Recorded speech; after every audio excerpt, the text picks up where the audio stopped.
tell us a little bit about your story and how you got started doing the work you're doing. I started when I was 19 with Reiki. I think that's a lot of our backgrounds. So 19, yeah. Wow. It did. And I put it away. It scared me. So I put it away. And I didn't come back to it until about 3 years ago. And I wasn't doing my work. And life happened. And I almost died. Oh, wow. But I think also a common thing, right? Yeah. It wasn't, huge, like, I didn't cross over. I didn't have, like, those white lights or anything. But it was one of those things that woke me up to the fact that, hey, I need to be paying attention to me and what I have going on. And I talked on the phone with a psychic. And that was the first time ever. And it just snowballed from there. And I knew that I had to heal myself. And I knew I needed to heal everybody else around me. And so I've always been highly intuitive. I've never tuned that, and I decided to tune it. Yeah. And that's how it happened. Yeah. Awesome. Well, that's crazy that you had an experience like that. But yeah, sometimes it takes something like that to wake people up, for sure. Yeah. So, I'm curious how you define the ego. All right. Ego, well, first, I totally loved psychology. I went into nursing, so that was part of my training. But even as an undergrad, that was something that I really, really enjoyed. So the classic definition, it's the part of us that is generally the overriding power, the overriding navigator, and something that we use that other people see first.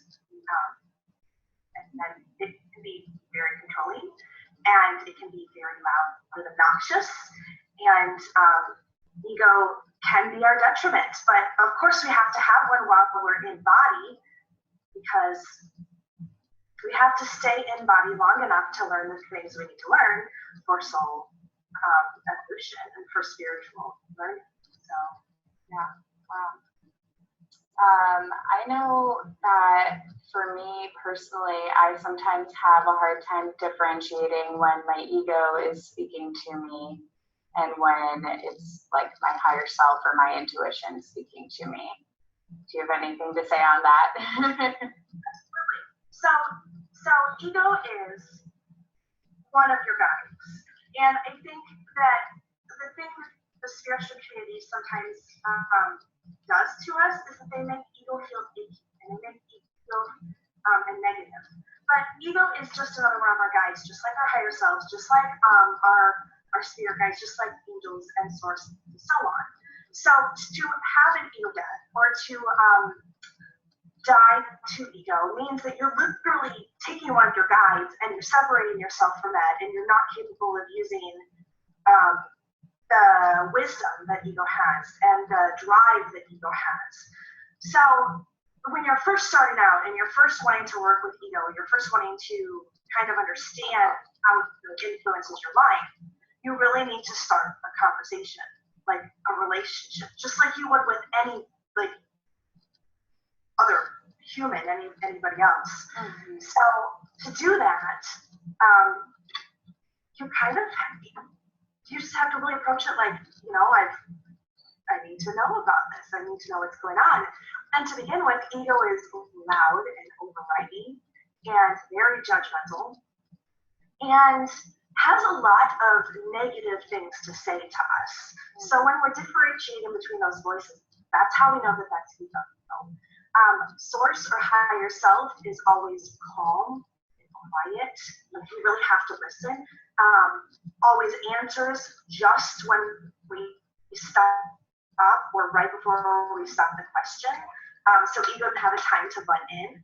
So we really have to be aware that there are a couple of different voices coming in at once, and you can pick and choose what you listen to. And a lot of times, to begin with, especially, we always listen to ego because that's what's accepted and that's what we think we are. Okay. Yeah, I've had situations before where I asked for a sign, and then I interpreted it in a certain way that in hindsight later on, I realized like that my ego was interpreting it that way, and that it, so really it was a name of someone's name, and then it said freedom, and I thought, I interpreted it as they were going to be free of someone else, and really it meant for me that I was going to be free of them, is how it ended up manifesting. And I didn't realize until like hindsight, like afterwards, that that was my ego interpreting that. And there's nothing wrong with that. We need to have that as kind of a springboard into. So there's nothing wrong with that. I think there's a lot of judgments that we place on ourselves, a lot of judgments that ego allows us to place on ourselves. And instead of using that information as a added piece of help or an added understanding of what could be, we would really miss out on the whole message. So you got half of it, and that's fantastic. Yeah. All you need to do when you're in that space is to just expand that and hold this space open and allow more to come in and just be open to that. Ego is also very closed, very judgmental and very structured. So when we're not aware that ego is like that, and we're not aware of how much ego is controlling us, we close that down and we think that that's all that there is. There's not. All you gotta do is just hold this space open a little bit. That's all. I love that, yeah. So I shouldn't have jumped to quite such a conclusion. Just give but you learned. Yeah. Yeah, and if you hadn't had that experience, you wouldn't have known, that's what you found. And yeah. Now I know. And you get to take that information forward and run with it. And so now you can hear ego come in and hold that space. And then expand and allow it to percolate or to incubate or to, simmer. Yeah. Awesome. So you mentioned ego death, and that is actually a term that's pretty new to me. I hadn't really heard people talking about ego death until very recently. So would you like to elaborate on what exactly that is? Sure. The idea is that we're all moving from third density to fourth density to fifth and so on, and ego cannot accompany us. Okay. So behind that, we need to figure out some way of getting rid of ego, because ego must be the internal problem that we have. That's not all of it, but that's a really big portion of it. So when we look at why people want to get rid of their egos, it's really coming from a place of wanting to expand. It's really coming from a place of wanting to grow and wanting to become better or ascend higher. But the problem with that is that you're cutting yourself off.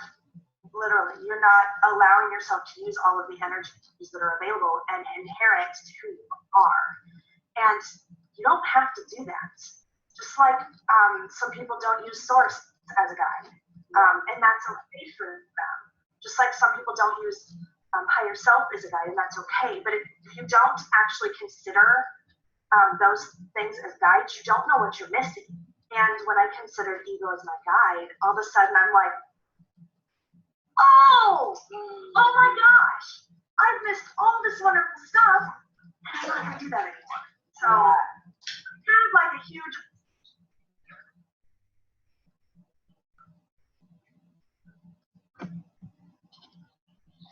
aha moment to me, and then I started talking about it, and people are either like, ooh, I get it, or no. Interesting. Some people don't want to hear that. No, those are a touchy topic. And the funny thing is that while we're in body, we can't get rid of our egos. We can't. It doesn't like come off like old dead skin or dirty clothes. Yeah. Why are you fighting and trying to kill something that is part of who you are? Yeah. It just isn't. So I stopped fighting. Yeah. There it was. Oh, I love that you stopped fighting. Yeah.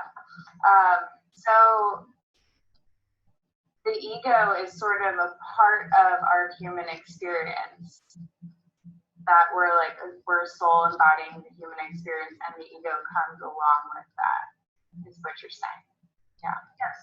Yes. Well, ego initially or originally, and I don't necessarily have memories from what our original design was. Yeah. But from what I understand, and from the information that I channeled, ego was part of the system because we were dying too quickly.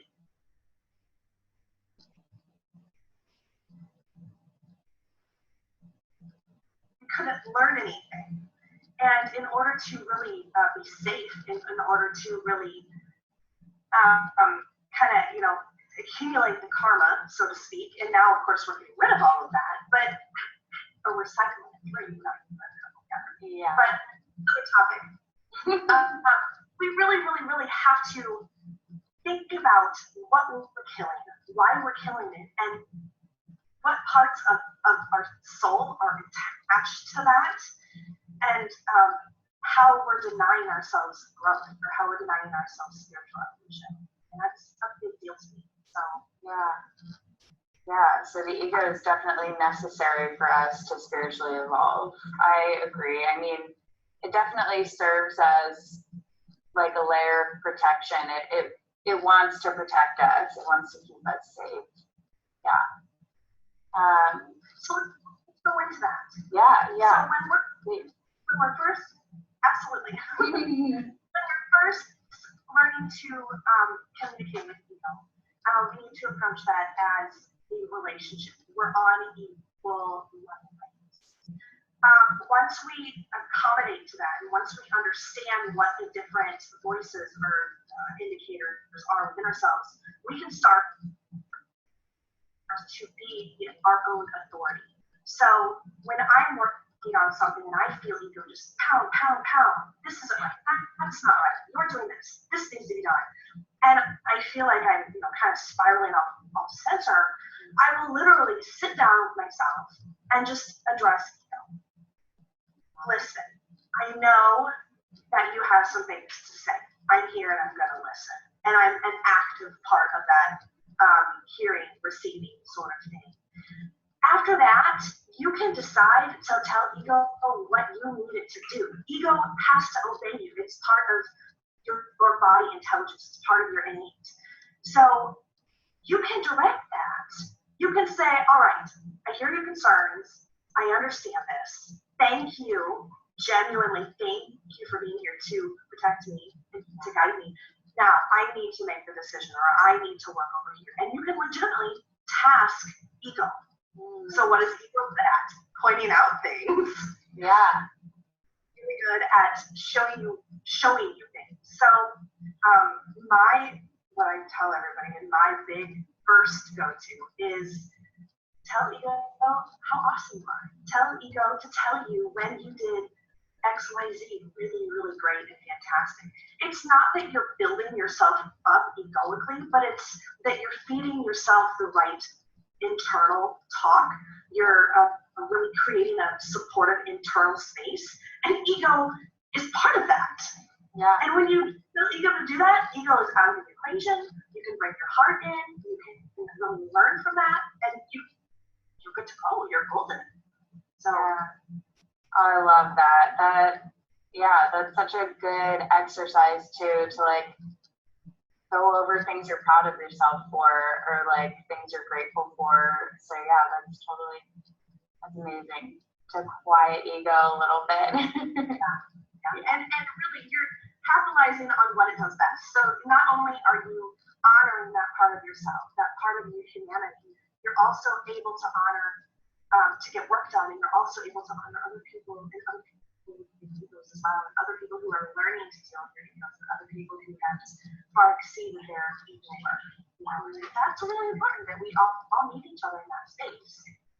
Yeah, absolutely.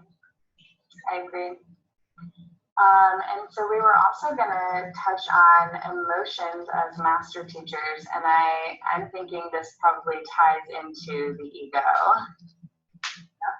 It sure does. Yeah. What we're talking about are the first two parts of a full course I made on energy work, and really being who you are at a soul level. So you have to take that first, or you can't get anywhere. Second thing is dealing with your emotions. I am a natural empath, and I am very empathic. Yeah. And it's harmed me, like legitimately, like my body and my psyche. Yeah. And it's hard. So I really, really, really had to learn how to deal with that in an evolving space. I remember my mom telling me when I was a teenager, I know you just can't shut your emotions off like a sieve or like a faucet, but you can't shut your emotions off like a faucet, but you really need to try. And I'm like, no, I cannot do that. That is not who I am. Yeah. So I learned what it was that my emotions were doing, because it seemed like they were wreaking havoc on my life. And you feel everybody else's emotions around you, and you internalize that. So I had to do something. And this, again, just like ego, was a series of questioning. How can I learn? What can I do? Where do I need to be? How? And basically, what came in was your emotions are your internal navigation system. So when you don't listen to your emotions, you're not really doing what your soul needs you to do. And you're out of alignment, and your life is a mess. And some people say, but your emotions aren't, they're not reliable, they're always changing. Why would you rely on what they have to say? And this is the one thing I have to say about that. If you had a GPS and it only gave you one set of directions, where would that take you? You can't get anywhere, you can't get back from anywhere, you can't go explore new things. If you're only receiving one set of information, it's just. So emotions are fluid because we are fluid. We can't not be fluid. That is just who we are in body. So I decided to talk to my emotions, because why not? Everything else. Yeah. And lo and behold, your emotions have, I'm trying to say the right thing. Your emotions have a huge storage space, like an enormous amount of information and wisdom and knowledge that they want to bless you with. And if you keep on suppressing that, if you keep on ignoring it and pushing it away, if you keep on saying those things about your emotions that belittles them, they're not going to go away. And they're going to get worse. You are going to be trapped there until you acknowledge it. And you acknowledge it, and you accept it, and you know exactly where that fits when you get to those points, and release it. And once you're done, the release is so simple. Yeah. This has been a huge message that's been coming through for me recently, like the past month or two at least, about exactly what you're saying, like experiencing the emotions and feeling them and allowing that to be the release process. Because if you continue to suppress them, you're going to just encounter more situations that bring up that emotion until you do release it. Yes. So life is this, it seems like we circle around it, right? But we're not circling, we're spiraling, we're going around like this. And so then we encounter, you can spiral in any direction. There's not one direction. I tend the up and the down. So when we're spiraling and we're ascending and we're going through things, we're going up and around, and we're going to meet the same thing in certain places. It's going to be the same type of emotion, but each time we encounter that, we know, and we realize, okay, last time I felt shame about this. What is this about? Am I really shameful? Do I really need to look at what my beliefs tell me about shame? Do I really need to understand why I am feeling shame, and what does shame have to say to me? And, some of us deal with guilt, some of us deal with blame, some of us deal with denial. Denial is the one biggest thing that keeps us away from our heart space and away from our soul's work, basically. And once we kind of acknowledge denial. That's kind of a special one. Once we acknowledge that we're denying, we're open automatically. But there are other emotions that you really legitimately have to work with through a lifetime, that you know that you're going to cycle out of it again, and you're going to be better equipped when you go back into it. When and if you do. Yeah. Oh, I love that visual of the spiral. That's something I've never thought about before. That's really cool. And yeah, I mean, like, in experiencing like fear and stuff, like those emotions, I've just come to realize that you have to like be in it and acknowledge it and then breathe through it and like know that it's not you, like you control the emotion, it doesn't control you, right? And I love that you question too, like you, and the conversation you're having with emotions. I think that's so cool, and that's such a unique perspective. Yeah, the other really important thing to understand about emotion is that there's always a yin yang or a polar.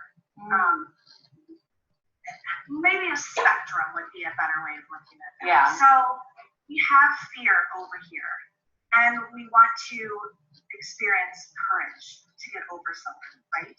So these two things are the mirror. They are the same. So you have all of this fear, and you're experiencing it, and you want to get over here, and it's all in this energy bubble, and you're experiencing this. All you have to do is understand that this fear fuels you to go into courage. And you know, the whole time you're spiraling through this, and you're going through this space, and you're literally unpacking your DNA strand. You're utilizing the different things and the different soul wisdom and genealogy and the different energetics with the different strands. Of course, you know, we only know the double helix, but there's 12 of them that intertwine together in this big helix, and they each come in at different planes.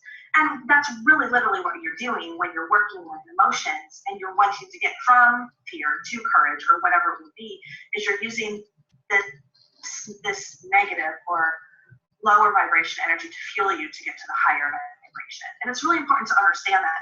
Not only can you have a dialogue with that, but you can also use it. That's what they're for. They're there to be used. They're there to be learned from. They're there to be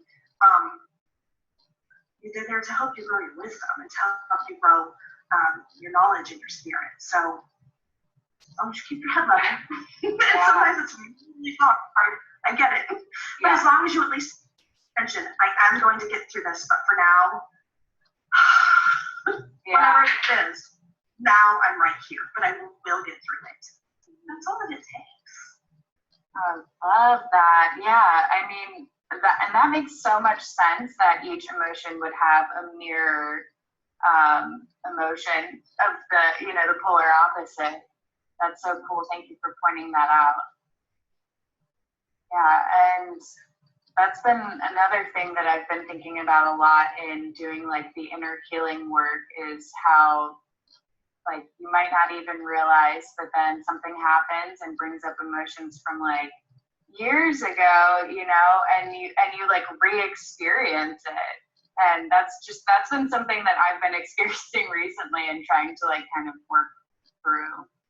Yes, I had that just today. I had to take one of my sons into the yard, and this yard is giant. It's not a small yard. And we walked all the way through and we went to the old yard. Only I didn't know that was the old yard. And when we walked in, we walked past this set of rooms, and all of a sudden I got this flashback. And it was just grief and pain and uncertainty. And I'm just like, whoa, oh my gosh. And I did. I relived it in those couple of seconds. And I realized that, okay, this is coming to me now. So I can know that I can handle this. I can know that I've done this before. I'm not new. I'm mastering this. This is something I'm mastering. And if you're really doing your inner work, if you're really supporting yourself in that way, those things come and you acknowledge it and you learn from it and they go. That's so wonderful. Yeah, that's like the good news is if you're re-experiencing it, you're probably healing it as well and releasing it. So, yeah. Well, I hope your son's okay. He's good. Okay, He's fine. good. He went back to school. He's fine. He's crazy, but he's good. Kids being kids. Yes. Yeah. Absolutely. Got it. Good. Awesome. Well, do you have any other last tips or points that you'd like to make on ego and emotions as master teachers before I have you talk about your free gift that you're offering? Sure. Yeah. So the whole point of doing this work, of working with your ego and working with your emotions, is to get to the heart of it. So when I talk to people all the time, and they're just like, I don't know how to connect with my higher self. I don't know how to connect with my guides. I've been trying, I've been meditating, I've been doing all this thing, and nothing's working. And I'm like, okay, so have you connected with your heart? Well, what do you mean? The whole point of everything we're doing here is so you can be connected. But the connection point, I'm down a little bit too low, but the connection point is literally your heart. It's literally your physical beating heart. And the reason why we do this work is so you can have a better connection, so you can literally and physically inhabit your heart space. And when you're inhabiting this heart space, you're bringing together two of your chakras, two of your most potent, and I would argue, well, I'm not going to argue.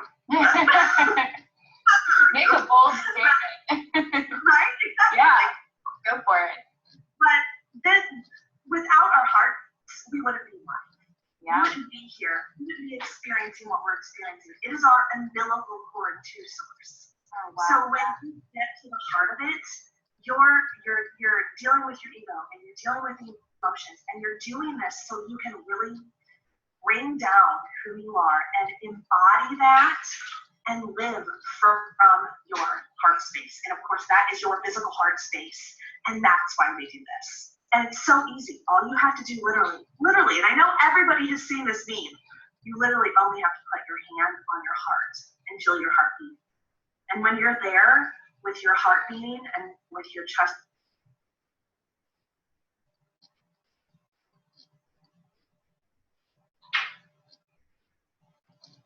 rising and falling, or like now with my voice, I can feel that in my chest. You're in your heart center.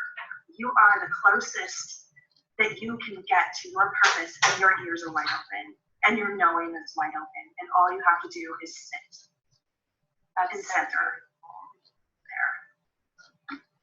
Love that. Yes, this whole conversation has been so like synchronistic for me, because the words heart healing literally came to me like 2 nights ago or a night ago. And yeah, I was just like trying to process like what that message meant.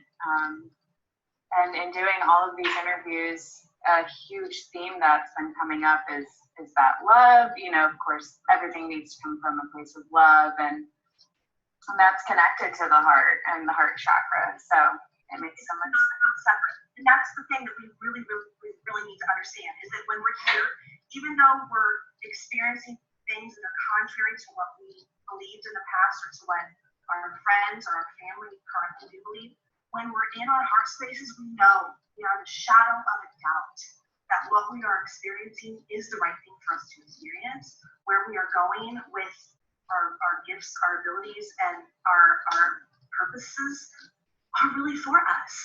And nothing else really matters. That doesn't mean that we can't deal with life. That just means that we're more prepared to deal with life. Yeah. So Absolutely. Awesome. Well, we are coming upon the end of our time here, so I would love for you to tell the audience about the gift that you're offering. Absolutely. So I have, I don't know, 7 pages worth of ego and emotions as master teachers work. So this is basically the writing that you would do, the creative writing that you would do to introduce yourself to ego, to understand what ego has to say, to ask your ego questions. What is your ego's name? To really get the feel of what that energy is so that you can then utilize it. Same with emotions. What emotion am I feeling? How is it affecting me? Do I like this? Do I want to experience something different? And then going through that process of really getting into the energy, because everything is energy. And that's basically what I'm here to do, is to help you bridge your logic fact mind with your innate knowing, with your heart wisdom, with your soul wisdom. And to do that, we have to understand how to read the energy. And that's basically what it is. It's 6 or 7 pages that take you step by step through how to work with those things. And you can redo it as many times as you want and still find gems. So do it once a week or once a month, and you do that for a while, you will see and feel and experience yourself growing in leaps and bounds. And that's what it's all about. Yeah, wow. I'm excited to get into that and explore this other dimension that, I haven't done too much work around. So thank you for providing that for everyone. You're welcome. You're welcome. It's been my pleasure. Yeah, and thank you so much for being here tonight. This has been an awesome conversation. Really appreciate it. I'm happy to be here. Thank you. Yeah, absolutely. And thank you everyone for tuning in. And stay tuned for the last couple of interviews. Take care.